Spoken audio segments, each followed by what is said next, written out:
Malah kepara benjing-enjing tesik wonten acara ingkang langkung istimewa. Apa, Mas? Anggih menika mendem sajen. Iso mendem sajen. Benjing ning aku. Oh kancane omong kok meneng ae wong padha-padha bayarane kok iso. Niki dagelan pesenane Eyang Puja. Oh, ngaten nggih. Nggih kon gawakno dagelan sing rupane kaya cok bakal. Lho. Cok bakal iki ndoke siji lho. Apa? Cok bakal iki ndoke siji kok. Lah ndokmu pira? Loro. Ya geceken sitok to kok iso. Ya emane-eman ya Bu ya. Ha iki sowan ning kene iki kan kudune awakmu seneng. Nggih. Seneng ditanggap kok. Lho. Kok Iya, seneng kok ditanggap. Mas Bayu lak wis dawuh aku lak ya wis ngomong to. Bengi iki awake dhewe tarekotan utawa tirakatan. Sura ki papan kanggo mesuraga, papan kanggo oncek-oncek diri. Gedang kuwi ya dionceki. Lho. Maksudnya oncek-oncek diri ki tegese mawas diri. Aku sapa? Kowe iki lho sapa? Lho, karo awake dhewe ya lali. Kok ngono to? Maksudnya aku sapa, kowe sapa? Ayo padha mawas diri tarekotan bareng-bareng poso, tirakat, ngendhaleni hawa nafsu. Lah kowe kok nguroni aku perkara poso. Wong posomu paling Senin Kemis, sebulan iki paling pol. Lah posomu? Lah aku lho 3 tahun iki poso. Wah, elok no. Helok 3 tahun ora mangan ora ngombe. Iya poso. Poso kowe? Ora mangan blas. Poso. Ora entah ora nek sing dipangan ora nek tanggapan blas. Aja ngresula. Wong kok senengane ngresula. Wong ki sing penting tetek tatak tangguh yakin lan tanggung jawab. Nek kepengin ayem uripe, ora kemrungsung bab perkara kadonyan, nggih to. Niku manggabung karo sedulur sengat niku. Dadi ana sing iso dijak jagongan, jak omongan. Apa-apa ki aja dipikir dhewe, ngoten lho. Nggih to? Nah, Duwe sedulur niku fungsine akeh. Ngoten upamane anu rumangsa bunek ning omah pikire karo sedulur sengat ya jagongan. Sinambi lek-lekan karo tirakatan kok ya mesti ana jalaran. Ngoten lho. ana rembug dirembug sing becik, ana omong diomong sing apik. Awake dhewe nang kene iki ngudar masalah-masalah apa wae mesti ana jalan keluare. Mulane wong ki srawung ki penting. Wong ora tau srawung. Wong niki mboten nate srawung lho, Pak. Kudune ya srawung, merga wong urip kuwi ora iso urip dhewe, nggih ta? Nggih. Kudune srawung, kok ora srawung ya ngapa to coba? Lah napa mleh niki wong niki nek tanggane kematian mboten nate nglayak, ora gelem taksiyah kowe kuwi. Ngawur ae iki. Kok iso ngawur lho? Aku lho ning desaku. Heeh. Malah karo lurahku diwehi predikat pelayat teladan aku. Lho, Karo lurahmu oleh predikat, Karo lurahku diwehi predikat pelayat teladan. kok iso pelayat teladan iki lho? Anggere wong mati kelayat, Enek wong mati, kelayat, enek wong mati. kelayat. lah nek saiki nek ora enek wong mati. Golek Oh, apik. Dadi anggere enek wong mati, kelayat, enek wong mati, kelayat. nek gak enek. Golek, Lah nek golek kok terus gak enek. golek kok gak enek, mbokmu ae dipateni. Ya aja ngono ta. Ngeten iki lho Mas, wong kok iso awakmu mlebu ana ing pendopo. Leluhur cahyaning jagat, mirsane wah hebat elok saestu. Saestu kok Mas, saestu. Pendopo kok eloke kaya ngono, dasar gebyoke ya ukir, cagake ya ukir. Kok nggih mirip kalih daleme Mas Mondol. Ya kaya ngene iki to daleme. Derek sowan daleme Mas Mondol ta panjenengan? Dereng niku. Ya Mas anu Mondol. ukir-ukiran iki. Cagakmu kan diukir ya, Ndol? Dikira Lawangke mbok ukir. diukir apa wong dipangan rayap. Oh ning Beda. apik lho ning Dalem kene karo omahku ki beda. Bedane nggon di pendopo iki karo omahmu. Beda. Nggonku ki samping kaca, Yo, samping ngarep kaca, guri, guri kaca, ngisor, ngisor kaca, dhuwur. dhuwur ya kaca. Oh gak kuwi omah apa lodong kok iso kabeh kaca. peneng jero kok ora kaya kerupuk. Wong kok iso nggih nuwun sewu nggih Mas Bayu. Nggih. Panjenengan lan kula punika lak namung dapur seniman. Leres. Wong sing dadi seniman ki mbok iso ngetrepne ning gone awake, papan nggawa empan. Awake dhewe ki publik iki apa to ya? Laler iso sakmono gedene. Laler apa? Entuk ning otake. Kuwi arep methuk kowe kuwi. Wis ndang numpak. Mas, nikine deleh mriko mawon malah ganggu cah ndagel. Malah Nggih. Wong ki mbok papan nggawa empan. Nggih. maksudnya piye? Awake dhewe kan seniman, ibarate bahasa kerene public figure. Nggih. Dipirsani kabeh para masyarakat. Lah wong kowe lho Mas Bayu nganggo busana ketok besus, ketok pantes, gagah tur miyayeni. Bapak-bapak, ibu-ibu sing kirap mau, ya to? Kejawen jangkep. Kejawen Eyang jangkep. puja ngagem sikepan. Oh. Ketok gagah, ketok mriyayeni. Lah, Bareng iya, kowe iki lho. Wong ndas karo blangkon kok gak akur iki jane. Iki lho piye iki lho. Wong sirah karo blangkon kok gak rukun iki lho. Iki mau kok omah ya pas. Kok ngomah jane Pas. lah kok ki malah klodho. Teko kene iki hawane adem. Lah terus Ndasku malah mungkret. apa menek ndas sok mrungket nuwun sewu nggih Mas Bayu. Nggih pripun? Simbah para leluhur biyen ki wis nate dawuh Mas. Nggih. Ajining diri, Saka lati, ajining raga, saka busana, nek ajining awak saka tumindak. gene ya paham. Paham lele. Wah.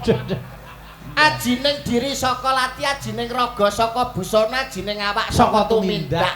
Wong niki ajining diri saka lati. Wong ki nek tembunge apik, omongane apik, suarane apik, payune mesti larang. Ajining raga saka busana, nek busanane besus, busanane pantes, payune ya larang. Contone ana Apa? Mas Bayu nganggo blangkon bes kapan jarian ketok pantes payune larang dasar suarane ya apik mbak-mbak besinden gawe kebayak gawe jarik sanggulan katon ayu busanane apik suarane apik payune ya larang kuwi bukti nek suarane apik busanane apik payune larang Kuwi wis mesti. to Lah wis patokan wis kuwi. Patokan. Hukum alam wis ngono kuwi kok. Dadi nek suarane apik wis mesti payune larang. suarane apik busanane apik payune larang Suarane apik, busanane apik mesti payune larang. iya Saiki aku arep takon. oke Kowe roh sapi? Roh sapi ora? yo ngerti sapi to Mas Sapi. Sapi ke suarane piye? suarane mah Apik apa elek? Ya elek Elek. ngomong. Tur meneh, sapi ke nganggo klambi ora? Nganggo cawet ora? sapi ora Ya ora klamben klamben. Mongko sapi kok ora klamben, suarane mung moh, tur yo elek suarane. Dek besar kae kok payu 80 yuta. Lah sinden kae busanane yo apik, heeh suarane yo apik. Payu 80 yuta.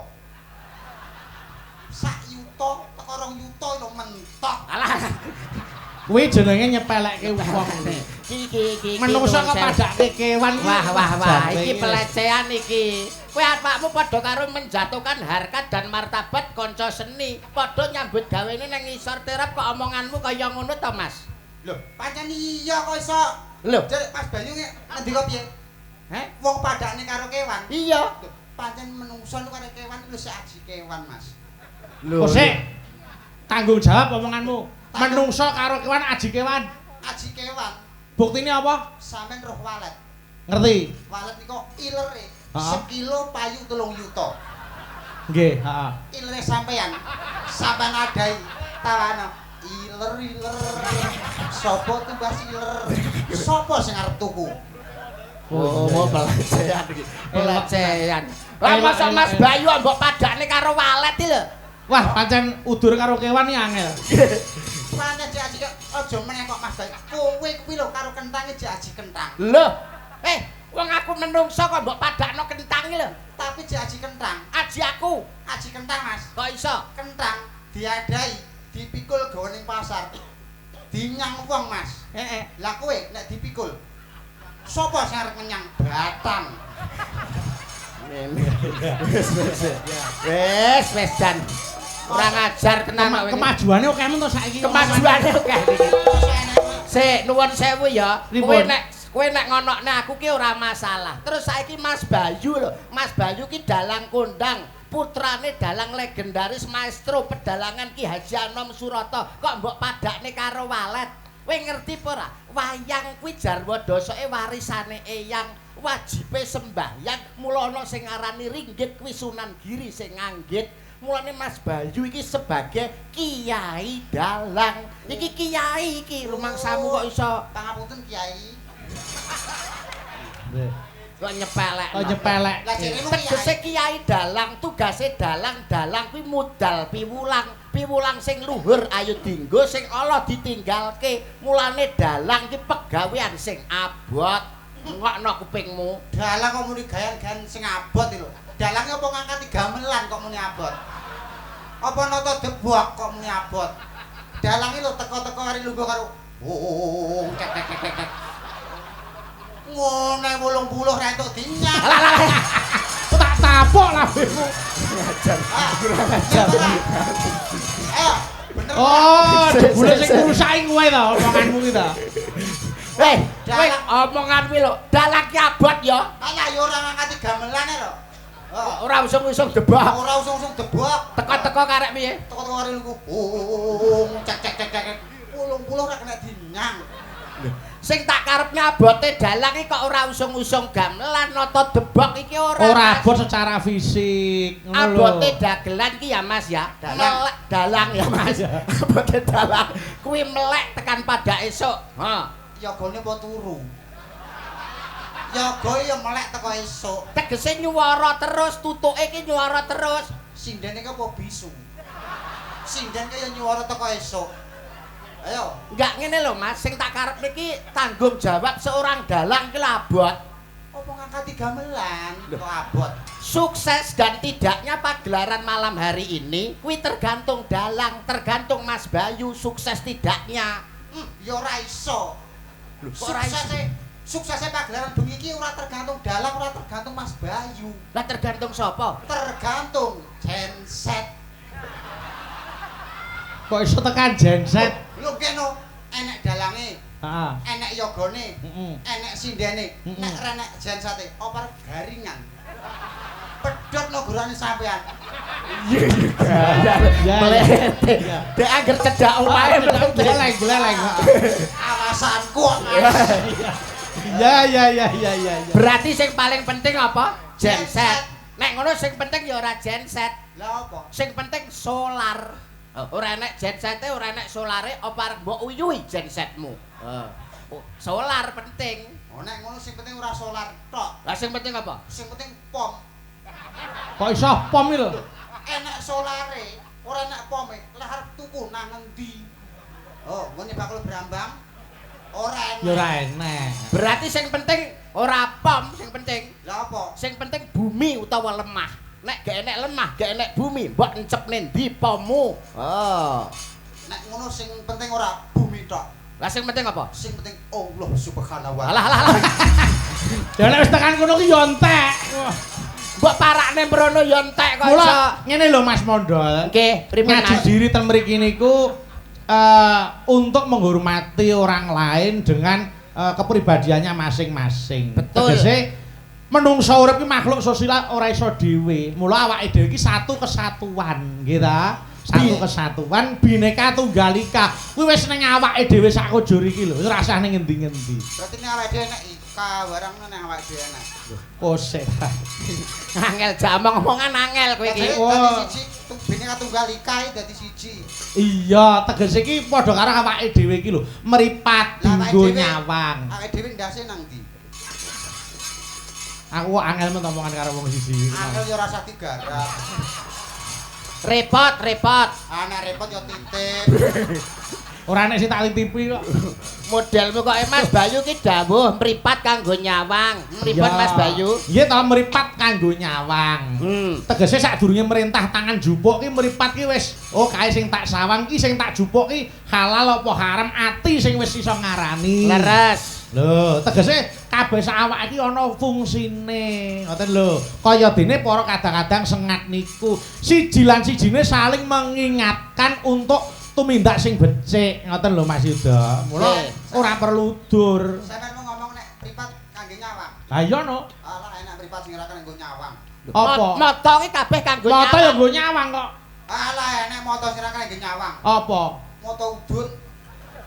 Kayak enek matane ora kanggo nyawang. Heeh.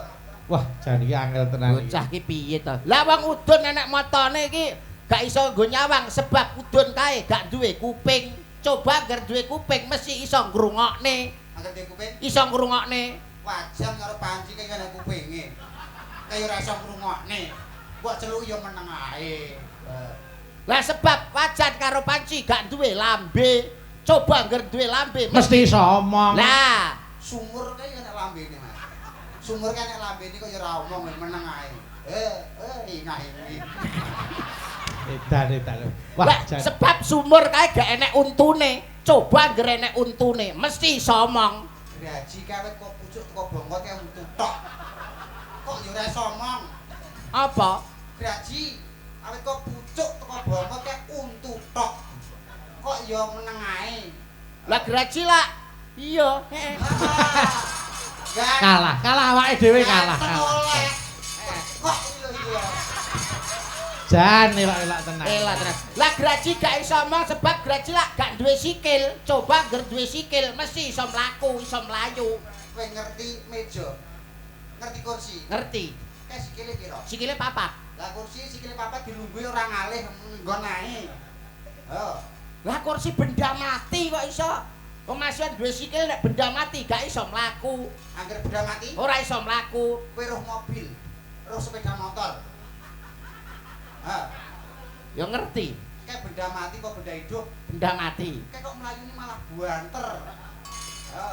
Lah iya. Ayo. Ingah ini mana? Ayo tak dilangi. Mas, modele kan ngewangi, Mas. Ya, mergo kae nganggo mesin. Oh. Apa wae nek ning mesine iki mesti playune banter. Lah, iki lho. Mesin jahit kae ya nek mesine, Mas. Mesin jahit kae ya nek mesine. Kok mlayune ora banter kok mengenggon ae. Ayo, ayo wong loro. Lah mesin jahit lah mergo dipancal. Apa wae angger dipancal mesti munyer. Iki mesti. Ora mesti, Mas. Kok iso ora mesti? Bojoku ndek tak pancal paceng. Ora munyer kok malah minggat. Bojomu mbok pancal ora munyer. Ora munyer malah minggat. Ning ngono kuwi aneh lho, dagelan banyu ngono kuwi kelakon aneh lho. Bojone minggat tenan neneng. Nggih. Amin. Nyapa? Lah nyapa? Wong wis pegatan kok. Modelmu kok iso cengenge. Ora saudur, nek kene iku ora dikon padu. Leres. Nek kene iki dudange wong piyai sing seneng rukun. Betul. Nggih ta? Mula ayo iki gane dicepaki gamelan komplit awake dhewe. Dening panjenengane Yang Puja di dawuhi nderekke tirakatan Mas Yuda karo Mas Mondol. Yo, aku tak ngaturke lelagon pepeling luwih dhisik. Siap. Pepeling monggo. Kula nyuwun tulung dipun bawani Cak Yuda kepareng mbawani rumiyin pepeling monggo dipun bawani. Monggo. Yo bawane mangsa borong nderek napa remenane Cak Yuda. Nggih. Rukun Islam kang 5 puniki ketindakno mring para sasama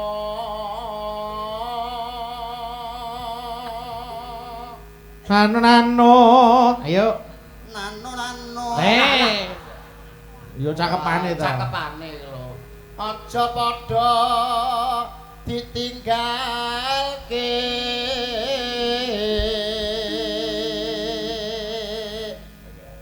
Nonano. Alah rukun Islam puniku. Suarane sae, Mas. hebat tenan. Raine sing elek iki.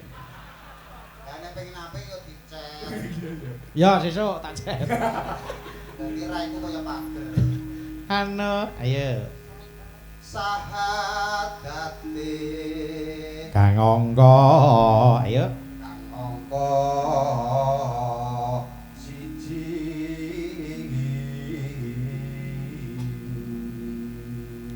Terus Kang angka 2 salat. Ini kangka telu. lho kan saya medun ta. Yo. Ramadan nindakno poso. Yo. papat ya Iya, kat. Papat iya, kat. ping 5 ibadah kaji Iya, kat karo kaji. Nonano, yuk. nonano ono mesti marahin anu ae Rukun Islam sang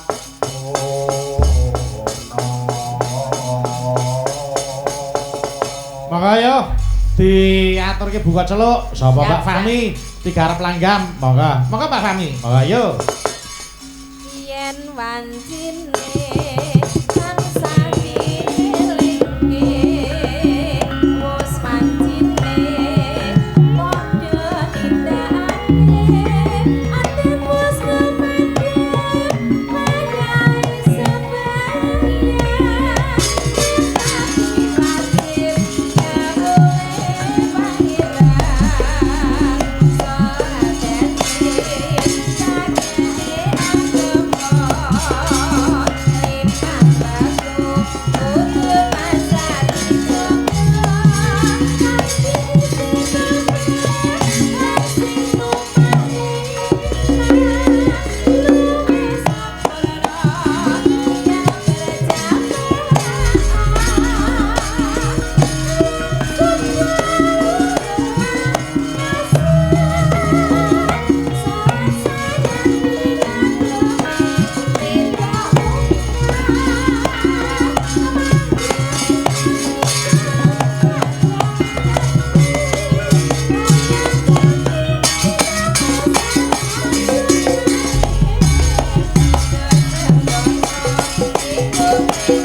Salat sayang ning ado